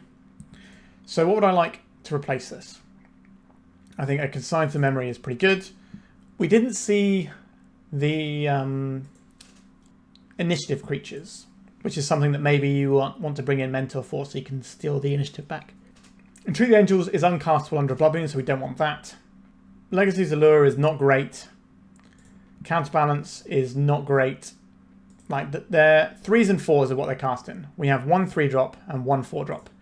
So I don't think it's the Counterbalance, and we're just going to have a couple of Mentor. They can trade with some of their guys. They can let us actually win before our opponent top decks the thing that kills us. Do I want Consign to Memory over Legacy's Allure? So what does Consign to Memory do for us? It counts Chalice and it counts the 1 ring. That's probably enough, isn't it, to at least have a second copy. What triggers is this going to stop? Pyrogoyf, that's a pretty important one. Alright, I've convinced myself on 3 Consign to Memory. I don't think 4 is the right number. Okay. We can keep this one. So we probably have to go Basic Island Ponder, just so we're starting to set up under a Blood Moon. We can counter a Blood Moon, but ideally I'd like to counter the things that kill us. If we can set up 1 of each basic early enough that we don't have to counter a Blood Moon, that would kind of be the ideal. Yes, it shuts off our Mystic Sanctuary lines, but, you know, it is what it is at that point. The fact they can shut off our Mystic Sanctuary is another reason why we need to have the Mentors in there. Basic Island and a Ponder. I like the Prismatic Ending, but we're just looking for white mana at this point. So I think this is in any order in the shuffle. Not white mana, but we have 3 Brainstorms to get us where we need to go. Do we have to Force of Will our opponent's Chalice if they play one? We could just leave it in play and try and hit the other things. Alright, looks like we are getting a Chalice. This will shut off our Brainstorms, but we have our opponent's next 2 plays covered. We have 4 Prismatic Endings in our deck. I think we have to counterspell this. This is close. This is a really close one, whether or not we're supposed to counterspell this. I just think, given the fact that we don't have any white mana, it's important here to have access to Brainstorm. Now, if they go Summon Spirit Guide, Red Blast here, then sure, I guess we can live in the dirt. Summon Spirit Guide and a Pyroblast. Well, this was going to get us at some point, I suppose. Yikes, indeed. I think we can afford to Force of Will this. We need to Force of Will whatever their actual plays are going to be here. Shadow Skull untapped. What are you going to play? A Broadside Bombardiers. I guess this has to go as well. If we had something like a Murktide in our deck that we could just deploy here, then we'd be able to do a pretty good job of beating our opponent down. But that is not the case. So are we predicting just to mill over a card? I think so. What are we going to name? Swords to Plowshares, I guess. There's 4 of them in our deck. We found a Tundra. That is white mana for the future. We mulled over a Monastery Mentor. Blood Moon. Yep, that's terrible news for us. Right on time. Oh dear, oh dear. Okay, I guess we're predicting and we're going to name Swords to Plowshares again. Okay, we have a Force of Will, so we can stop our opponent's thing that actually kills us. And maybe that buys us enough time to try and get out from underneath this. But we'd have to find a white source, Prismatic Ending this, and then hit that. But if we find the white source, we don't need to blow up the Blood Moon. Swords to Plowshares, right on time. Our opponent has no plays, so I'm glad that we got rid of this Bombardiers, and we did. Lórien Revealed. This can find us an island. How much do I want to find an island? Yeah, I'll take an island. Turns on blue spells. Means that the next time we find a Lórien Revealed, we can think about hardcasting it. The 1 ring. Well, this is getting counterspelled. Get out of here. We haven't milled over our planes, which is good news. Flooded Strand. So we can hardcast a Lórien Revealed if we draw it. We have 3 more of them in the deck. 3 Brainstorms in exile. Alright, our opponent has a play here. 5 mana. It's probably a Fury. I would love to be able to Hydroblast this, but that is not the world we're living in, unfortunately. They decided not to target itself with the damage, which is disappointing for us. So they have a 2-tone... No, this is 6, isn't it? It's a 3-tone clock. And then we are dead. So we're going to need a lot of help here. Okay, we're dead next turn. What can we draw that actually matters? I don't think there's anything. I think we're just dead. Mishra's Bauble. Alright, let's have a little looky. What are you working with over there? Chrome Mox. At least that's not something we have to worry about. What could we possibly draw? We don't have anything like Devastating Tide. That would be nice. Consign to Memory. Alright. We are getting absolutely annihilated today. And these, like, mono-red Ancient Tomb matchups feel absolutely miserable for us. We are currently 0-4. I think last time we would have gone 4-1 if I didn't run out of time. I was like a minute away from winning last time, and we are now like the polar opposite of that. Let's see if we can get some dignity back and avoid the reverse trophy. Final round. We cannot keep this hand. That's mulligan. How do I feel about this one? We have a little bit of interaction. We have a predict that we can fire off with the counterbalance. I think we keep it and we bottom one of these sanctuaries. It's not super strong. Ancient Tomb, okay. Are we just going to get bopped again? Okay, well, this doesn't actually ruin the day for us that much. We don't actually have a hand that cares about it. Flooded Strand. I would like to get this one down so we at least have access to... I think we have to get an island so that we can play this counterbalance. Lotus Petal alongside a Chalice. Okay, we're just going to get bopped by one of these decks that we've already discovered we cannot beat. Oh, what is this? I don't think I've ever seen this card before. 4 mana, 4/4. Giant Shaman. When Roshin the Prophet enters, mill 6 cards. You may put a card with an X in its mana cost from among them into your hand. Reveal any number of cards with X in their mana value cost. Add colorless for each card revealed this way. Spend this mana only on costs that contain X. So this is like a 4 mana, 4/4 metal worker that also draws you a bunch of cards. Well, I guess. I don't know what you're doing, opponent, but it's cool. Alright, so sorry, they mill, they didn't reveal. So what did they reveal here? Nothing they get. Rurik Thar. Do they not get this Shatter Smashing? You may put a card. Okay, they put Green Sun Zenith into their hand. Okay. Okay. I guess this is what we're doing. It's the things that we have access to. There is an option there to Prismatic Ending away the Chalice. But the Chalice isn't stopping us doing anything right now. I don't think our opponent's deck has Blood Moon in. Oh, is this whenever it attacks as well? Whenever it enters, well... Oh no, they're tapping it to do this stuff. So revealing these things, they're going to make a big Stonecoil Serpent. Which may be the thing that we have to Prismatic Ending here. X equals 7. We don't have any 7 drops, but I would like to reveal this. Would I like to reveal this? I don't think we're predicting this turn, are we? Because we need to Prismatic Ending this creature. So I guess we say no. That's a big creature, though. Oh, thank you. Thank you so much. I would love to cast this Terminus. We pay 1 mana, but it's still a 6-drop. Okay, that is what we describe as Breathing Room. Do I want to Prismatic Ending away this, or do I want to hold up this Predict? I think I would like to hold up the Predict. We can see what we get off the Counterbalance, then we know what it is and we can predict it away. That was a nice little turn for us. Just Stonecoil? It is a Stonecoil. We will reveal this. A Lórien Revealed. Okay, let's tag ourselves, name Lórien Revealed. And I guess this happens. But now we can just Mystic Sanctuary and put this Terminus on top. A Thwart. Interesting. So you can put this Terminus on top, just take the 4 and move on with life. I think that's fine. We haven't taken any real damage yet, so we can take this 4. This means our opponent is unlikely to commit anything to the board. We could have Prismatic Ending that turn, expecting our opponent not to commit anything to the board. I think we're in an okay position. What is the exact text of this? Vigilance Reach. Attacks each combat if able. A player casts a non-creature spell, deals 6 damage to them. That's a lot of damage. I don't really want to go shields down on a Thwart when our opponent's packing some big old Rurik Thars. Right, we're going to take some damage here. Is this the Green Sun Zenith we knew about from earlier? It is. So we know that our thing won't counter this. What could they be getting for 4? They're getting this into the face-up Terminus. Why would our opponent be casting this into a face-up Terminus? I think we just have to say no to this one.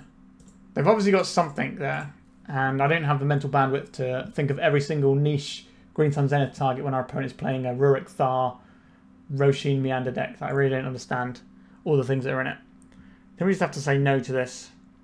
But we're kind of playing fairish Magic here. We'll say no to this. We will Terminus. Would you look at that? So we can Prismatic Ending away this. I think it's time for that.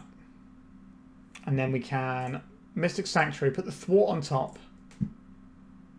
Then we get to cast this Ponder, put the Thwart into our hand.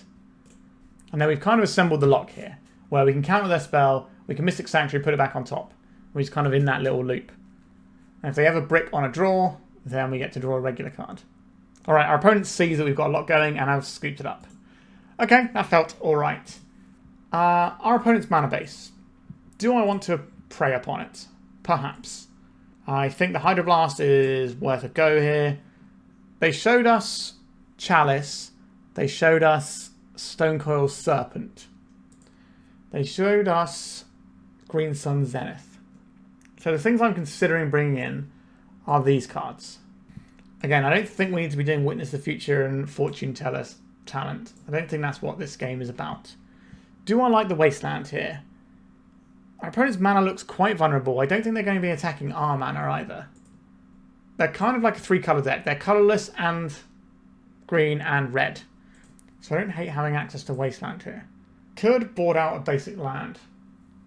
I'm less sure about that one. Do I think this Legacy's Allure is going to work? Like, our opponent's creatures are going to be too big for that.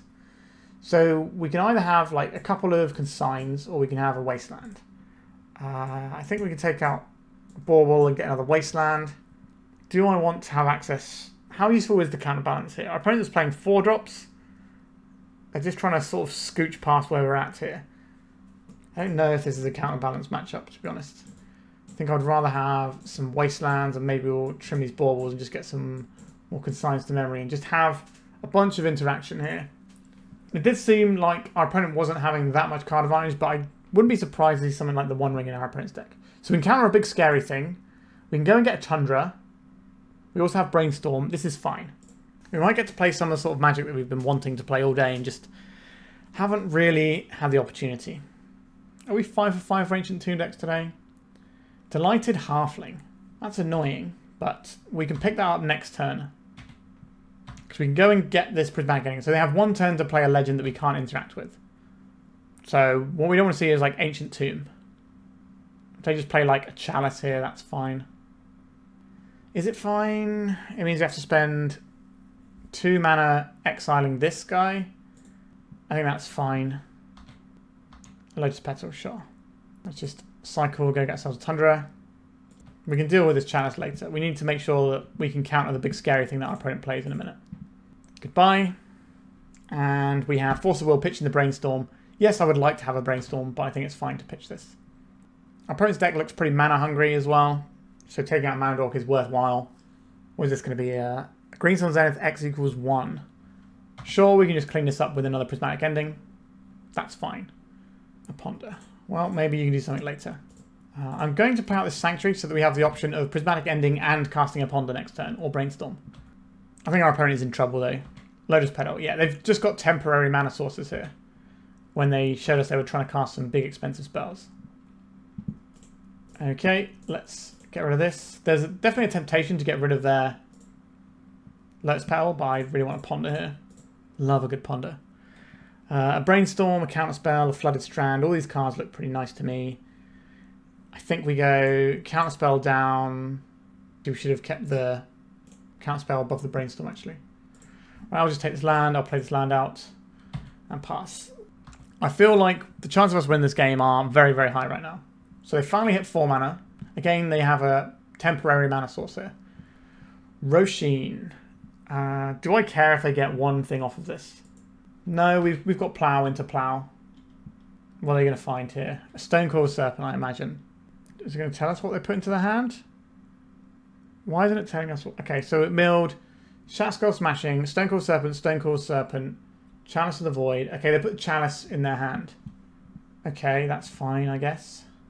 So we can draw a card is fine.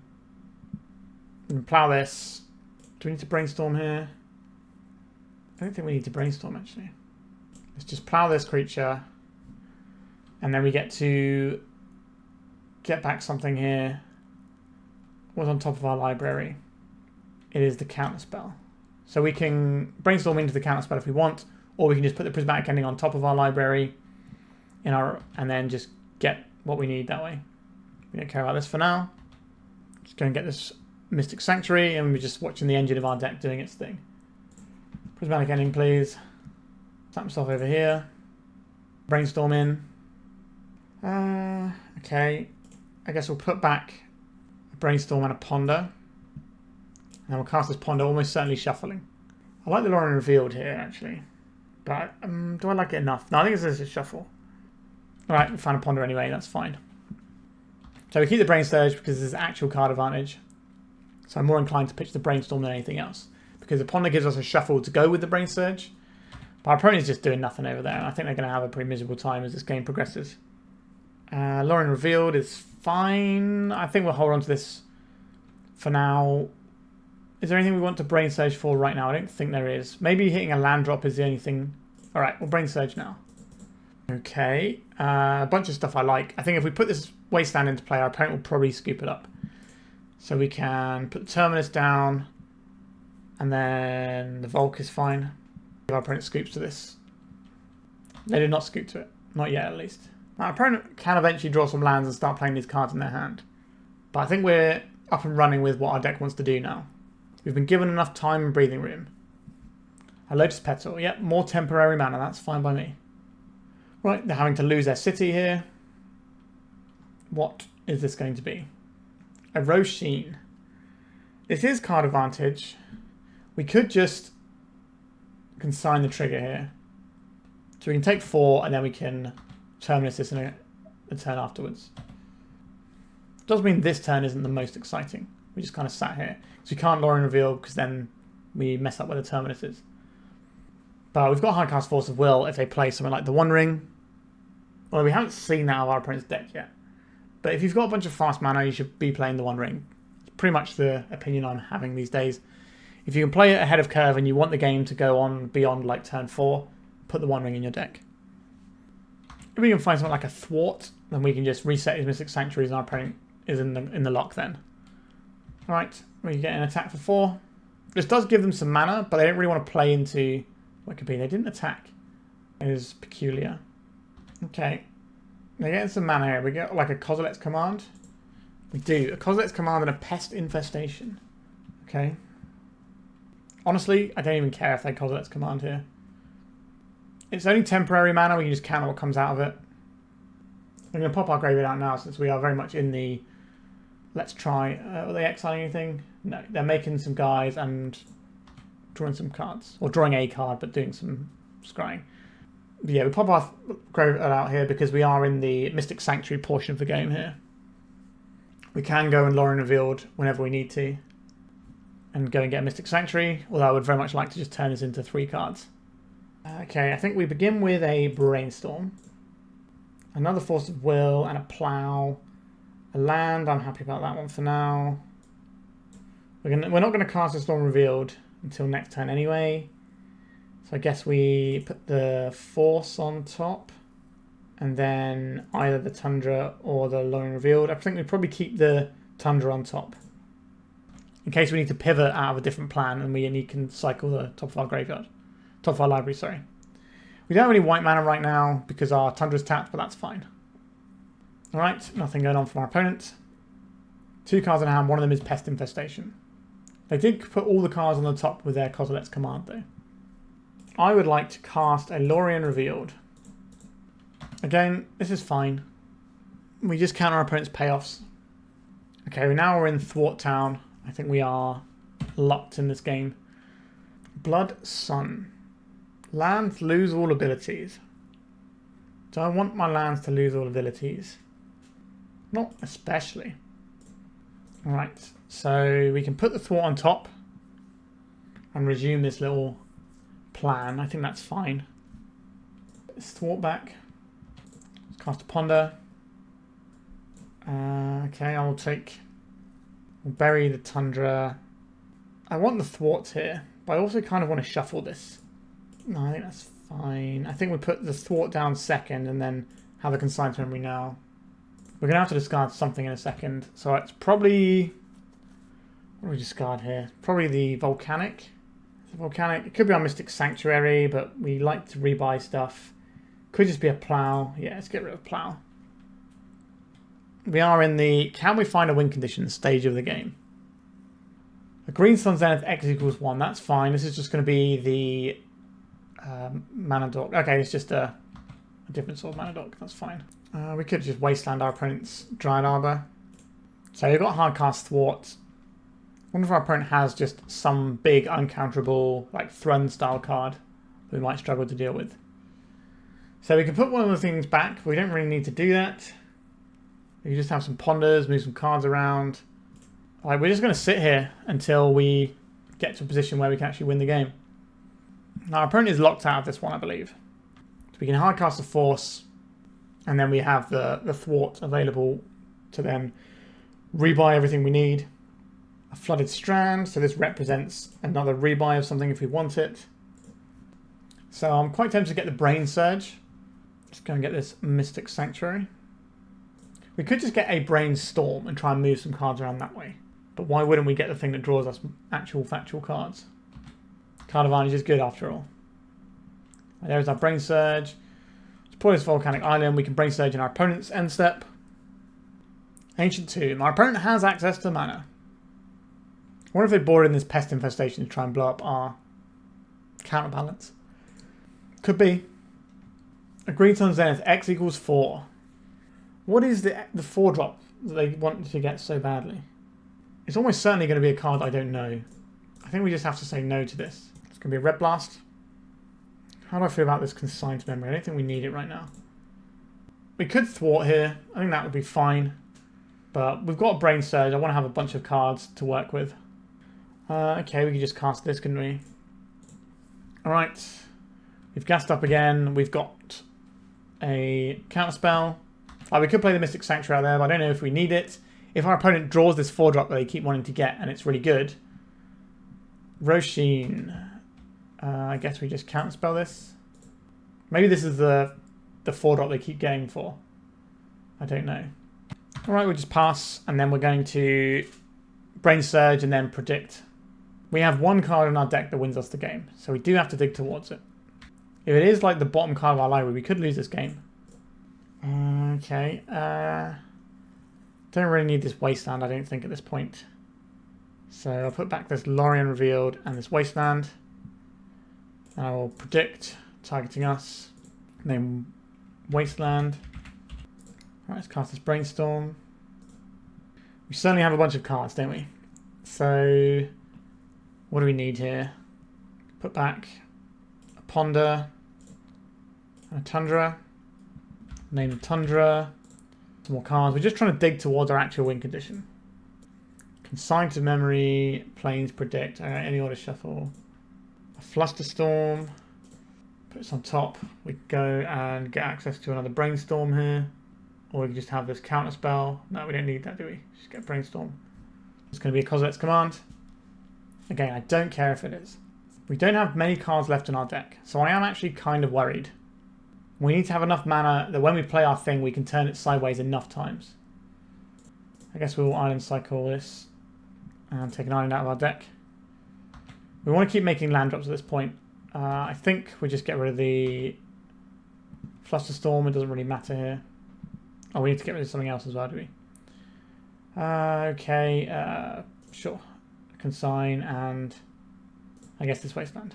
So we can just cast spells, and if our opponent plays something, we can thwart and do... Okay, so this guy is not uncounterable. I'm going to cast it using this Force of Will. So I have a Pyroblast here. Okay, that's fine. We will just plow this. It'll take us 6 damage, but that's fine. Our life total is not under pressure here. Giving them an extra 6 life is actually more of a burden for us. But we should be able to just draw this thing, make a bunch of guys, put it on top. This isn't a thing we necessarily want to do right now, is it? We could do this, put something on top that we don't care about, and mill it off. So we could just put like the Lórien Revealed on top. Okay, we found our win condition now. I'm feeling good. How many Kozilek's commands have our opponent gone through? 1, 2, 3. So they have one more in their deck that we have to be concerned about. Like, we probably could have played this in a slightly cleaner way than we have, but I think that's okay. Blood Sun. I will Hydroblast that. Carpoozen Forest. Our opponent just has Pest Infestation in hand, right? Right, let's start chipping away. We need our opponent to play a spell. We can obviously use our own spells and then thwart our own spells, but I didn't really want to do that. This is the 4-turn clock. We have 8 cards in our library. We should be fine. Alright, tapping Ancient Tomb. Elder Gargaroth. This is whenever it attacks or blocks. So this is fine to come in now. We can just plow this. There's a 6 life for them. It's annoying, but we'll work through what our opponent's doing eventually. I think the next thing our opponent plays, we probably need to thwart. It's going to be the Pest Infestation. It is. Okay. I'm going to go tap for some mana. I'm going to thwart this. Bouncing our Mystic Sanctuaries. I'll put the thwart on top of our library. If we don't need to use it, then we don't need to use it. But it's there, we can brainstorm into it. And then we can secure the waste if we need to. We should just about get there with these. A Stone Coil Serpent. I will consign to memory this. We have a thwart. We can put the secure the waste on top just in case we need some more creatures.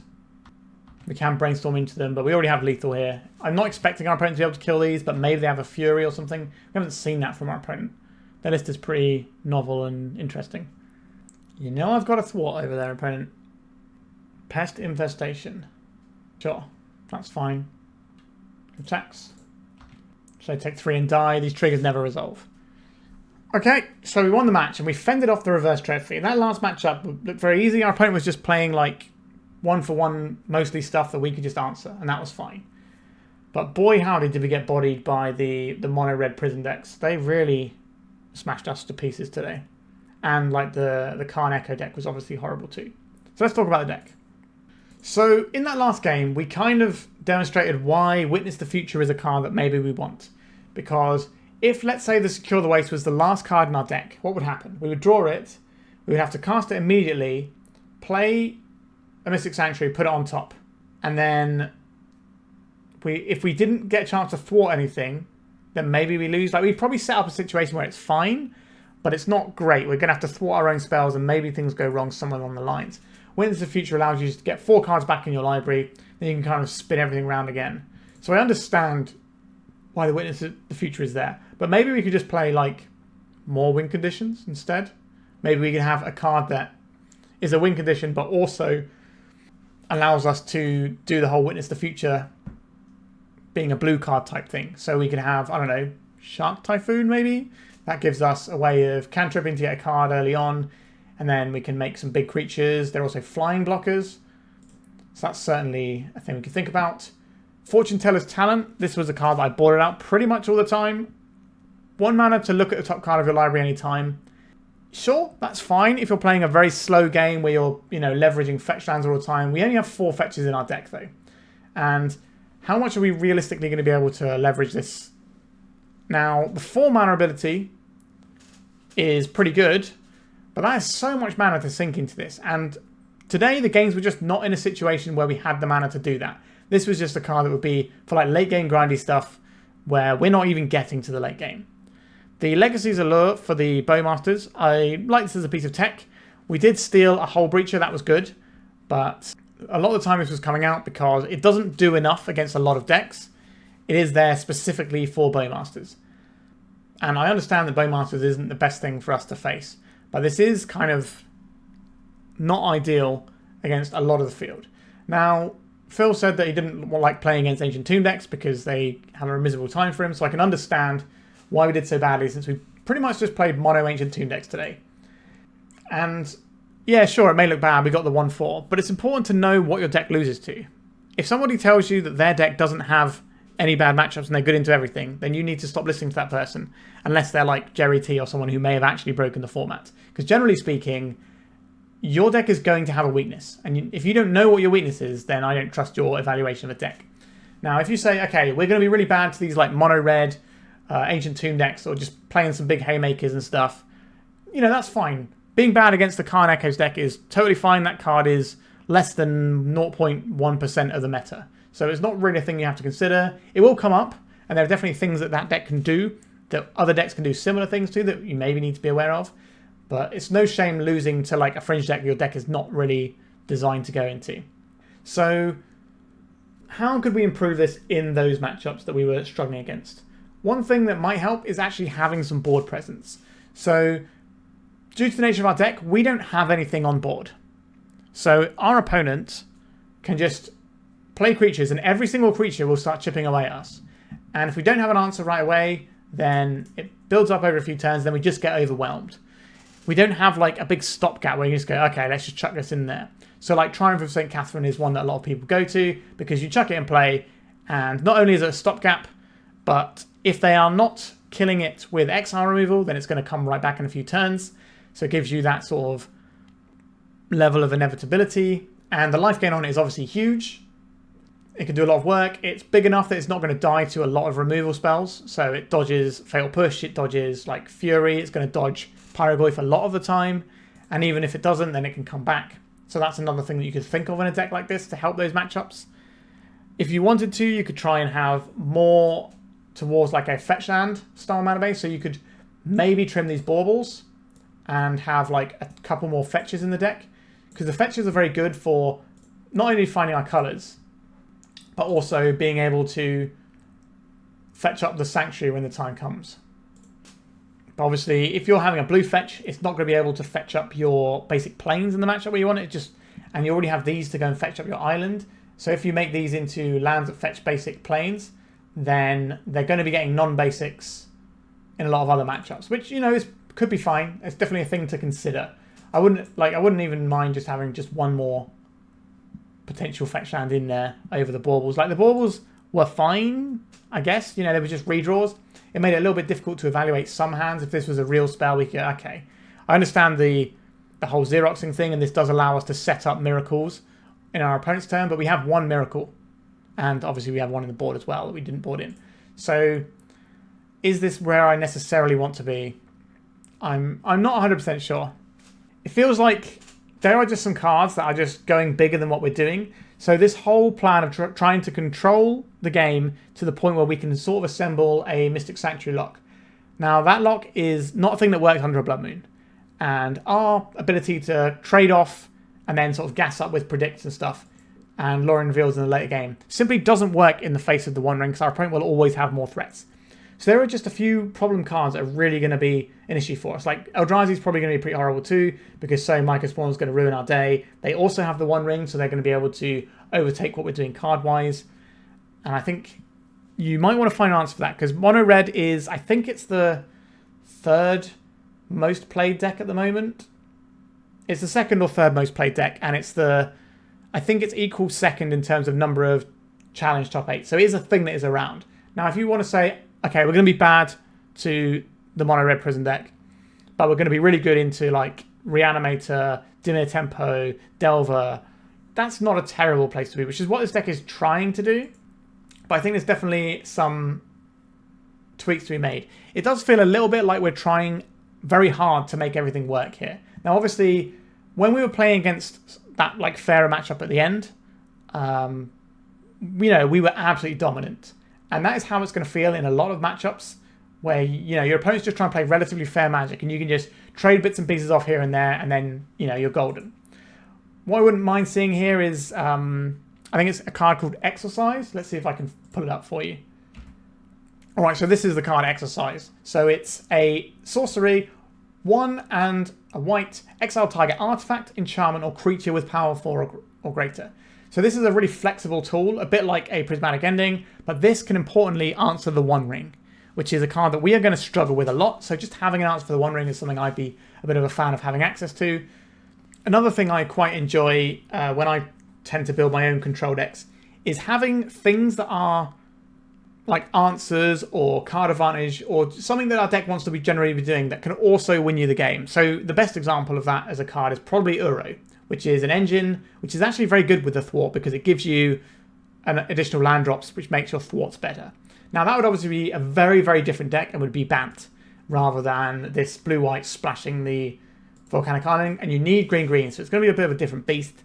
I will try and put a Bant control shell with the whole Thwart package and stuff on the channel at some point soon. Hopefully during March I can get that down for you lovely people, because it's something I've been working on a little bit.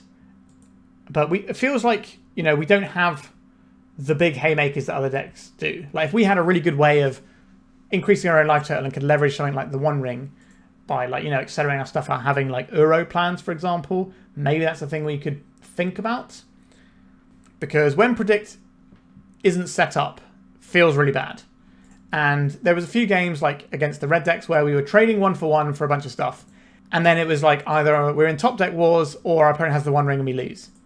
And the top deck wars, we're still losing anyway because we have to answer everything in an immediate fashion because it hits so hard. Because, you know, that's what creatures do in Magic the Gathering these days. So it kind of goes back to we need like a stopgap. And like another example of cards that can win you the game as well as being like a tool that you want are things like Solitude. Now, a problem with Solitude in a deck like this would be the white cards you'd be pitching to it kind of do the same thing as Solitude anyway, so I don't think that's necessarily a great example of that sort of thing. But maybe we can find something that, you know, has an impact on the board, draws us a card, or whatever. I guess Shark Typhoon is probably what I'm coming back to. Yeah, I've got some thoughts on this one that I hope I've communicated. I'm going to mull it over in my brain a little bit because I chat to Phil a bit about the deck. Obviously, we had a horrible string of matchups today, so it's not necessarily the best indicator of what this deck can do. If you watched the previous video, which I highly recommend, it was really good. We played into some fairer matchups. They were long and grindy and really good Magic, lots of back and forth, which is the sort of thing this deck wants to do. But I think maybe, you know, slots, like these two slots, I think they probably just need to be something that is more impactful when you draw it. Like Shark Typhoon would be more impactful than these cards for the most part, because we're not getting the time and the mana to leverage this, and this is just a bad impulse. We could take a leaf out of the books of some of these mid-rangey decks at the moment that are running Stock Up, so we could run that instead of Predict. Predict is obviously better in terms of being 2 cards for 2 mana at instant speed. The instant speed is pretty huge, but if you can't set this up, it's no good. Now, there is a hidden mode of Predict, which is where you have a card you don't want off of a counterbalance, and you predict it away. So you're kind of like getting rid of a bad draw. So it kind of feels like you're drawing 3 cards in that situation because you're getting past a negative draw that you didn't want. So there is that mode. But maybe just Stock Up is better because it just digs us deeper. And, you know, we need to find specific answers and set stuff up. So maybe we could try some Stock Ups instead of these predicts. Yes, it is slower, but a lot of the time we're not really predicting until we've got like 3-4 mana available anyway, because we're trying to set up, do a bunch of stuff. We need to get the top of our library in a place where Predict's going to work for us. So yeah, that's another thought. There's a lot of angles to take this. There's lots of good blue-white Magic the Gathering cards out there, and finding the perfect combination of them is certainly interesting. Now, the lot that we assemble with the Thwart is really cool. Another question I think has to be answered is Secure the Waste the removal spell we want? So this is a 2 mana thing that can, for 2 mana, it can trade with an Orcish Bowmaster in combat out of nowhere. So that's presumably why Phil is running it. That makes a lot of sense to me. I don't think you want to play 4 Theolingus in a deck. We only have 1 Volcanic Island, and introducing the Monarch is a terrifying thing to do for a deck like this, because if you lose it, it is just game over. So I think this makes some sense. I can certainly do a reasonable amount of the things we want to do. So it's fine. Like, I don't have a problem with Secure the Wastes. It doesn't feel very exciting or impressive, but maybe it just is right. I think something that maybe gets us a little bit of life back wouldn't be the end of the world either. Definitely a lot of thoughts. I'm going to chat to Phil and see what he thinks about how this has gone once this goes live. And once again, I highly recommend you check out the Eternal Delves podcast that's linked in the description, discussing the theory behind this deck, how the tournament went, different bits of learning and all that sort of jazz. All right, thank you so much for watching. Please remember to like and subscribe. I'm trying to hit 5k subscribers for my birthday in April. So if you watch my stuff and you haven't hit that subscribe button yet, please do so. It will really help me out. All right. Once again, thanks for watching and goodbye. If you'd like to support me in the channel, please check out my Patreon. It has a free guide to budget turbo depths as well as 3 tiers of support. A low cost one that enters you into my monthly raffle for a free donation deck on the channel, a mid-tier subscription that gives you access to my detailed turbo depths guide that is updated every month as well as regular articles, and lastly the higher tier gives you all of the above as well as a monthly donation deck for my channel. If you're interested in supporting the channel this way, please check out the link in the description.